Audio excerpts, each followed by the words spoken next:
Baik, kita akan melanjutkan pembacaan firman Tuhan malam hari ini. Ya, kemarin kita sudah sampai, kita sudah menyelesaikan Kejadian pasal yang ke-15.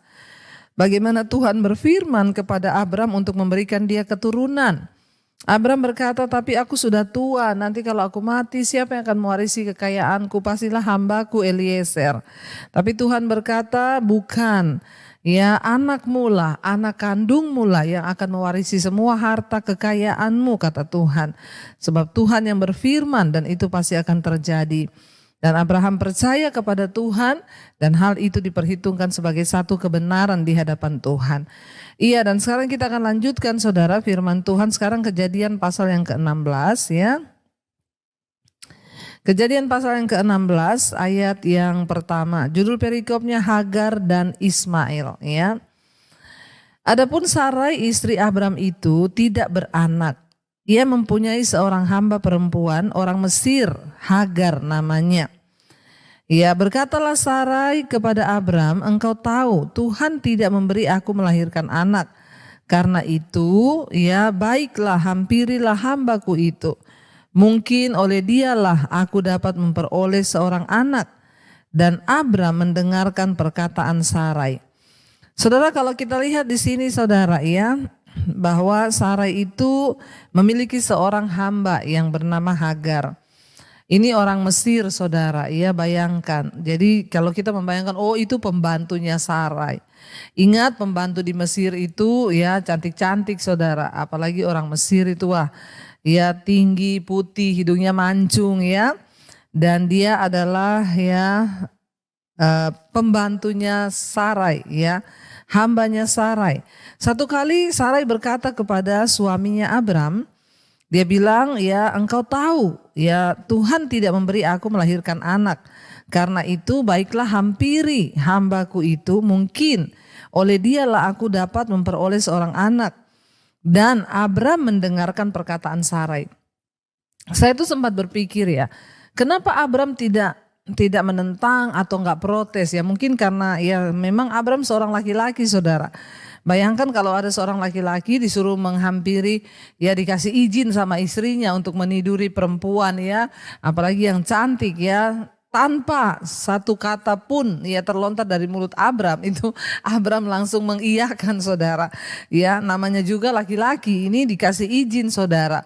Ya saya sempat berpikir kenapa Abram tidak menolak atau berkata ya janganlah, kan janji Tuhan itu dari kamu. Ya tetapi ya mungkin sebagai manusia ya Abram ya lemah saudara dalam hal itu, apalagi istri yang memberikan izin ini saudara ya, jangan ditiru ini ya bapak-bapak. Abram itu langsung mendengarkan apa yang istrinya suruh saudara ya. Sangat menyayangkan memang saudara ketika Sarai memberikan Hagar kepada Abram sebagai ya penggantinya ya, dan ini adalah satu praktik yang lazim pada waktu itu. Ya mungkin juga Abram tidak menolak karena memang pada waktu itu ya memang tradisinya seperti itu saudara ya, sudah lazim begitu. Kalau dia nggak punya anak dari istrinya ya dia akan ya memiliki anak dari pembantunya. Sering perempuan menikah yang tidak mempunyai anak pada zaman itu dipermalukan oleh orang-orang atau kawan-kawan sebayanya. Dan diminta untuk memberikan budak perempuannya kepada suaminya agar memiliki ahli waris. Ya. Jadi mungkin satu-satunya alasan dari ya Sarai memberikan izin kepada Abram untuk ya memiliki anak dari pembantunya itu adalah supaya dia memiliki ahli waris. Ya Sarai berkata, kamu tahu sudah tidak mungkin aku bisa punya anak ya, karena itu ya sudah mungkin dari pembantu kita. Dan pada zaman itu memang lazimnya begitu saudara. Ya kalau istrinya tidak bisa memberikan anak maka dia akan memperbolehkan suaminya untuk ya memiliki anak dari hambanya, hamba perempuan atau budak perempuannya, agar suaminya memiliki ahli waris. Anak-anak yang lahir dari budak perempuan tersebut akan dianggap sebagai anak sang istri juga ya. Jadi Abraham berbuat sesuai dengan kebiasaan di zaman itu, namun tindakannya menunjukkan kurangnya iman bahwa Allah akan menggenapi janjinya. Memang ya itu adalah tradisi pada zaman itu seperti itu. Memang itu adalah kebiasaan pada zaman itu seperti itu. Tetapi dari sikap yang Abraham tunjukkan, dia tidak menentang, dia tidak memiliki alasan untuk menolak istrinya. Ini membuktikan bahwa Abram pun ya mungkin karena keadaan, ya mungkin karena banyak pergumulan, ya merasa ya namanya manusia saudara ya, ada saat-saat dia lemah. Ya di sini kita melihat bahwa sepertinya Abram ini tidak beriman dengan apa yang sudah Tuhan katakan, janji Tuhan. Ya tetapi itulah juga saudara, iblis itu pintar memutarbalikkan ya. Jadi Abram di situ berpikir iya juga ya, mungkin ya janji Tuhan itu dia akan memiliki anak.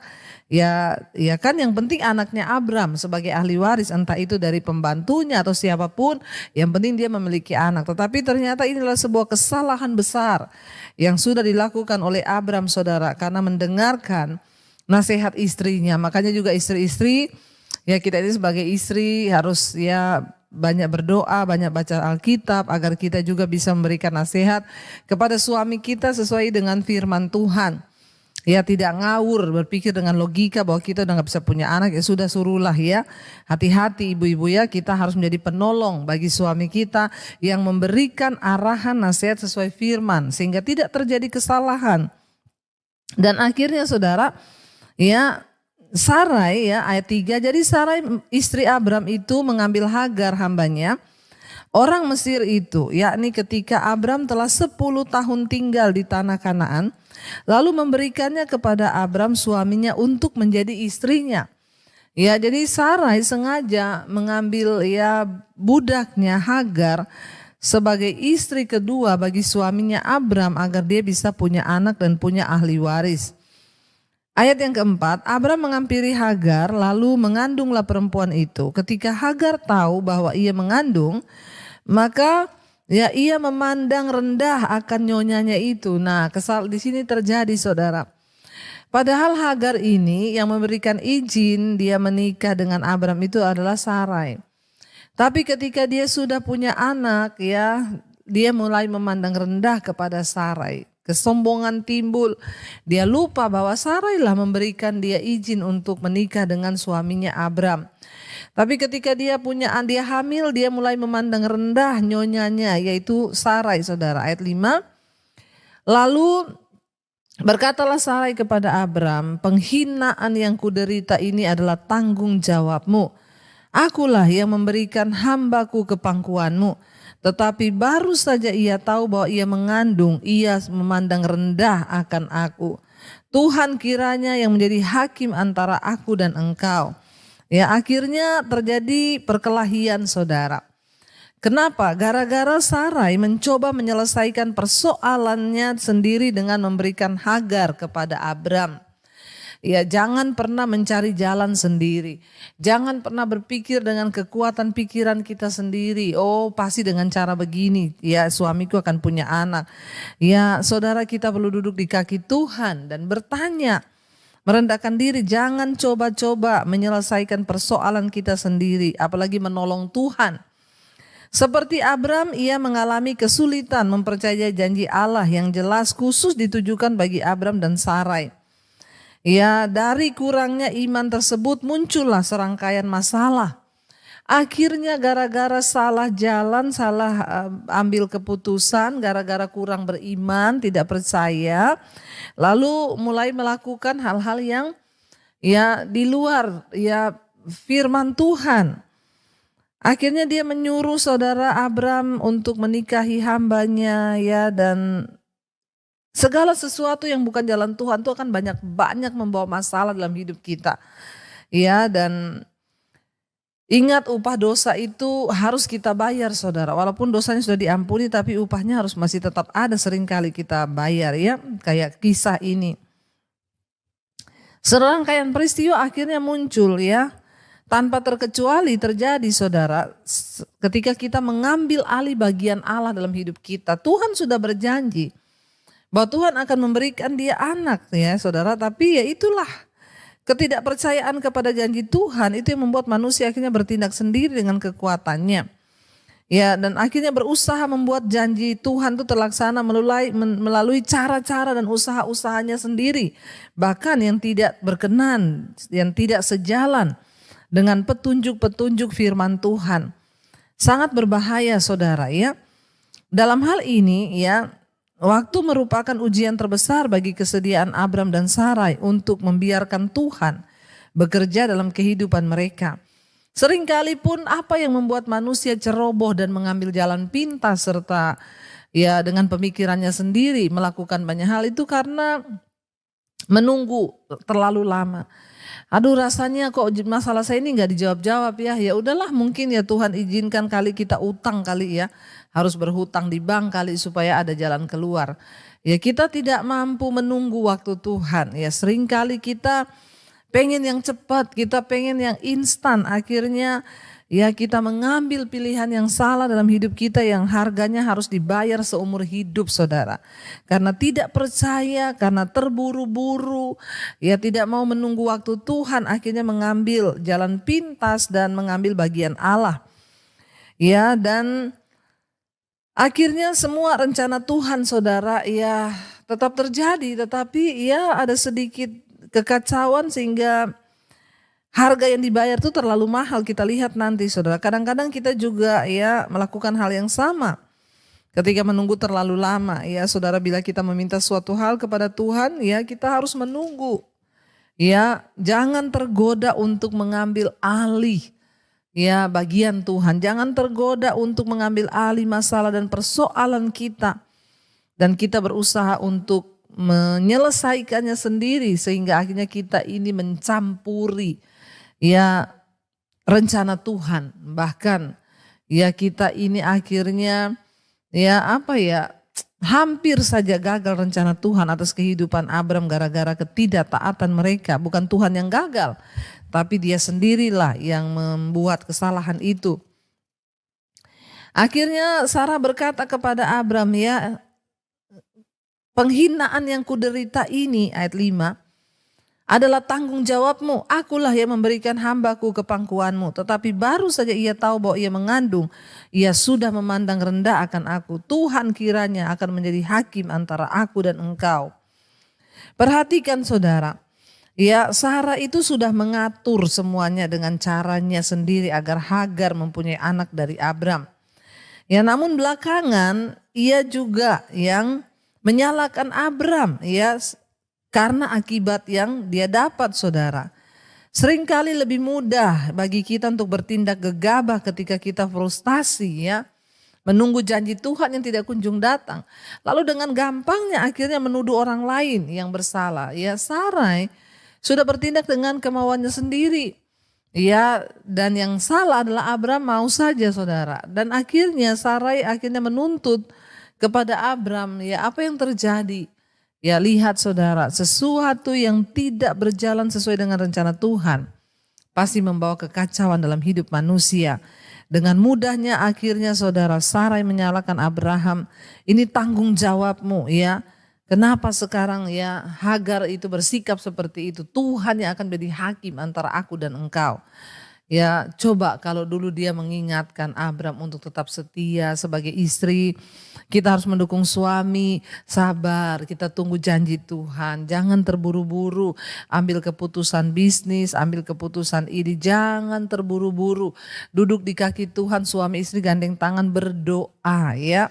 Supaya kita bisa melihat apa yang Tuhan akan kerjakan. Ayat yang ke-6 di sana dikatakan, saudara. Kata Abram kepada Sarai, hambamu itu di bawah kekuasaanmu. Perbuatlah kepadanya apa yang kau pandang baik. Lalu Sarai menindas Hagar sehingga ia lari meninggalkannya. Ya, saudara lihat, akhirnya sakit hatilah Sarai. Abram jawab kepada dia, lah itu kan hamba-hambamu. Ya, itu di bawah kekuasaanmu. Ya kalau kamu nggak suka ya perbuat saja apa yang kamu mau kepada dia. Akhirnya Sarai menindas Hagar, ya, sehingga ya Hagar itu lari meninggalkannya, saudara. Ayat yang ke-7. Lalu malaikat Tuhan menjumpainya dekat suatu mata air di padang gurun, yakni dekat mata air di jalan ke Syur. Ayat 8, katanya Hagar hamba Sarai, dari manakah datangmu dan kemanakah pergimu? Jawabnya, aku lari meninggalkan Sarai nyonyaku. Ayat yang ke-9, lalu kata malaikat Tuhan itu kepadanya, kembalilah kepada nyonyamu. Biarkanlah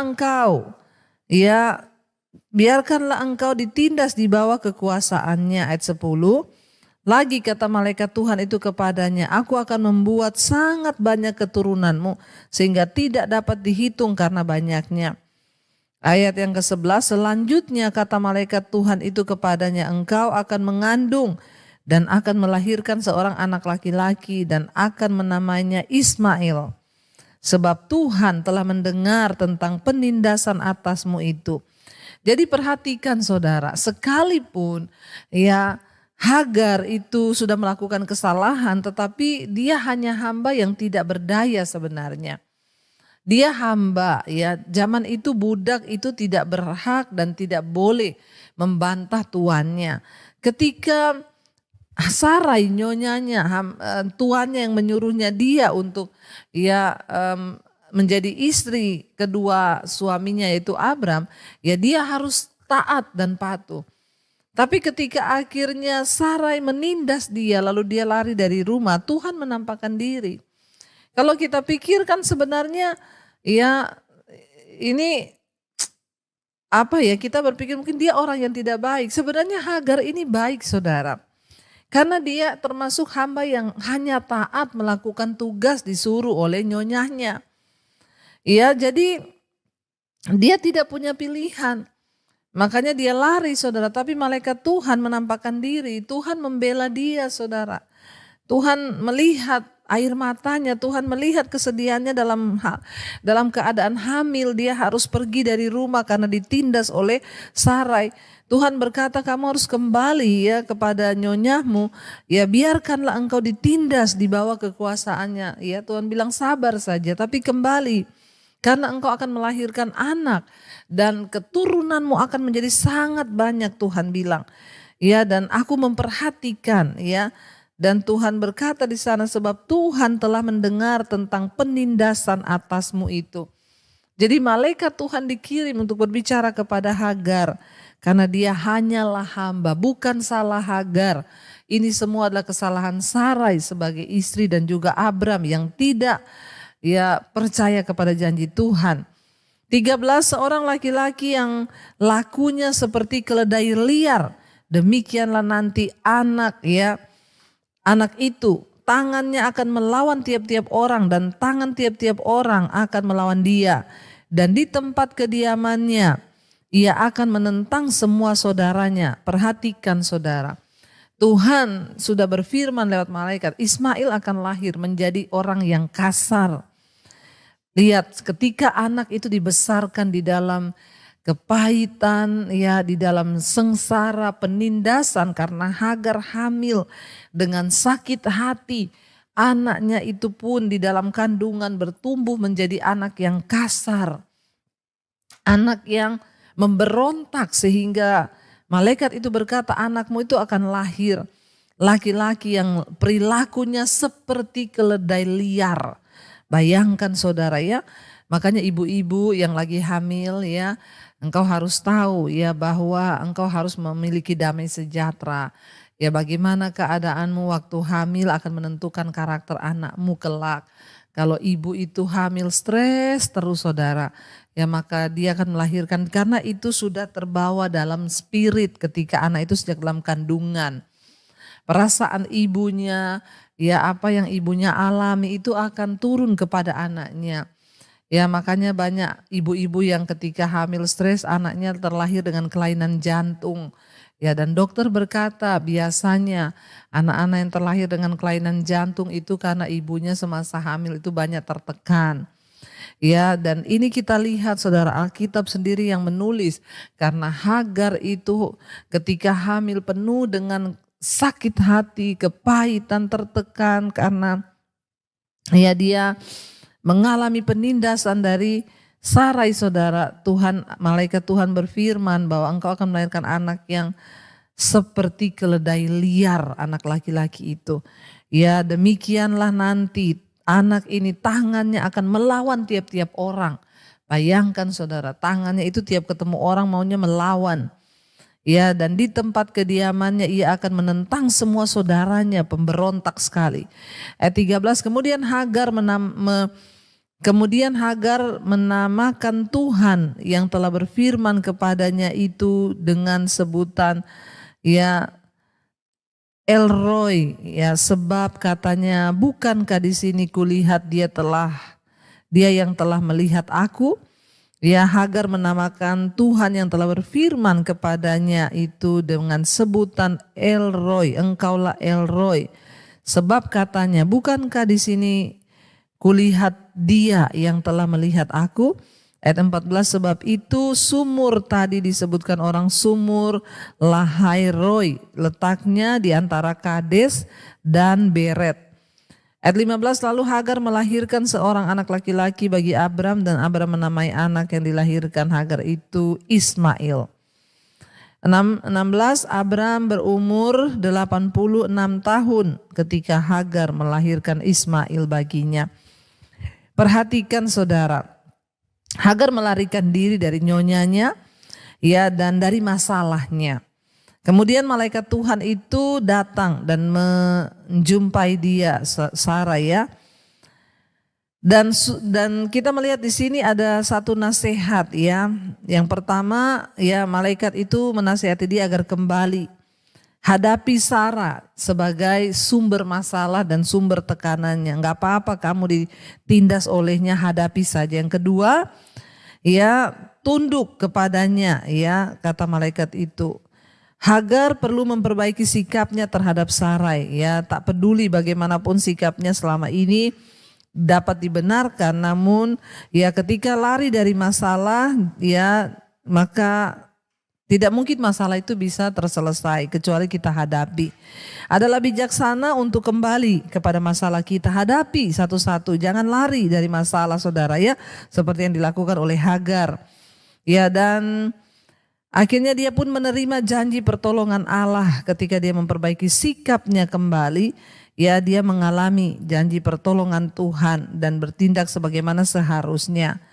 Kita telah melihat, saudara, ya, di sini ada 3 orang yang sudah membuat kesalahan yang serius dari kisah ini. Yang pertama, Sarai, yang mencoba menyelesaikan masalahnya sendiri dengan caranya sendiri, memberikan hambanya kepada Abram.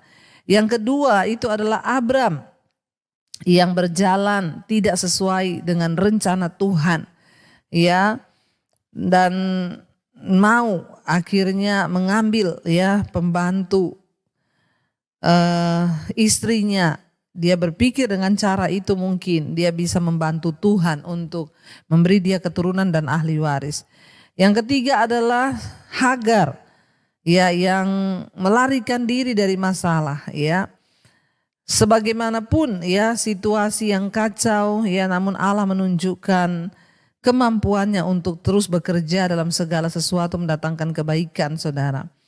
Sarai dan Abram tetap mendapatkan anak yang begitu mereka inginkan, dan Allah menyelesaikan masalah Hagar. Kendati Abram tidak mau terlibat, ya, tak ada masalah yang terlalu rumit bagi Tuhan, saudara. Bila Anda mau membiarkan Tuhan menolong Anda. Kita melihat dari kisah ini, ya, kayaknya bagaimana, ya, sikap Abram ketika Sarah mengusir, ya, ketika Hagar pergi ditindas oleh Sarai, ya, dalam keadaan hamil pun Abram kelihatannya tidak peduli, saudara. Ya, tetapi Tuhan peduli, ya. Lalu Tuhan berfirman kepada Abram, ya, di sana Tuhan berkata, ya, nanti kita akan melihat, saudara, ya, ketika Tuhan itu berfirman dulu dia akan memberikan anak kepada Abram dari keturunannya dengan istrinya, saudara. Tetapi Abram, ya, menggampangkan janji dan firman Tuhan itu sehingga dia melakukan kesalahan yang begitu besar. Mari, saudara, di dalam setiap masalah kita mendapat banyak sekali nilai malam hari ini. Dari kisah ini, ya, ada banyak hal yang kita bisa pelajari. Ya, dan kita tahu bersama akhirnya Ismail itu lahir sebagai anak, ya, dan sampai sekarang ini keturunan Ismail dan keturunan Ishak, ya, anak perjanjiannya Abraham, selalu bertengkar. Kita tahu bersama siapa itu Ismail, ya, kaum Kedar, dan kita adalah keturunan Ishak, makanya nggak pernah rukun dari dulu, saudara, ya. Ya, itulah, ya, ketika kesalahan sudah dibuat, tapi kita bersyukur Tuhan di sini hadir sebagai Tuhan yang menolong siapapun yang tertindas. Ya, asal kita mau taat dan tunduk kepada firman-Nya, maka Tuhan turut bekerja untuk mendatangkan kebaikan. Mari kita akan merenungkan firman ini saudara, ya kita percaya ada banyak sekali nilai, ada begitu banyak pelajaran yang kami dapat ambil dari firman-Mu Tuhan. Kami bersyukur boleh terus belajar akan firman-Mu supaya hidup kami semakin hari semakin diperbaiki. Kami belajar dari Sarai bagaimana dia lalai menolong suaminya, menasihati suaminya sehingga dia malah menjerumuskan suaminya kepada sesuatu yang bertentangan dengan rencana Tuhan. Kami belajar juga dari kisah Abram yang sungguh dia tidak mempercayai dengan sungguh apa yang sudah Tuhan katakan. Di tengah kebimbangannya, ketakutannya, tidak memiliki ahli waris, akhirnya dia menghalalkan segala cara. Kami belajar dari Hagar agar tidak lari dari persoalan tapi menghadapi setiap masalah kami. Karena ketika kami lari dari masalah maka kami tidak akan pernah bisa menyelesaikan masalah itu. Terima kasih Bapa, ajar kami untuk terus memiliki hati yang benar, iman yang benar. Untuk kami boleh terus hidup dalam perkenanan-Mu hari-hari ini Tuhan. Kami mengangkat hati dan tangan kami untuk menerima berkat-Mu. Karena itu turunlah kiranya berkat dari Allah Bapa, cinta kasih Tuhan Yesus Kristus, penyertaan Allah Roh Kudus turun atas hidup-Mu mulai hari ini bahkan sampai kali yang kedua. Tuhan Yesus datang kembali menjemput kita. Nama-Mu tercatat dalam kitab kehidupan. Dalam nama Tuhan Yesus yang percaya diberkati, katakan bersama amin, amin, amin. Tuhan Yesus memberkati. Shalom dan Immanuel.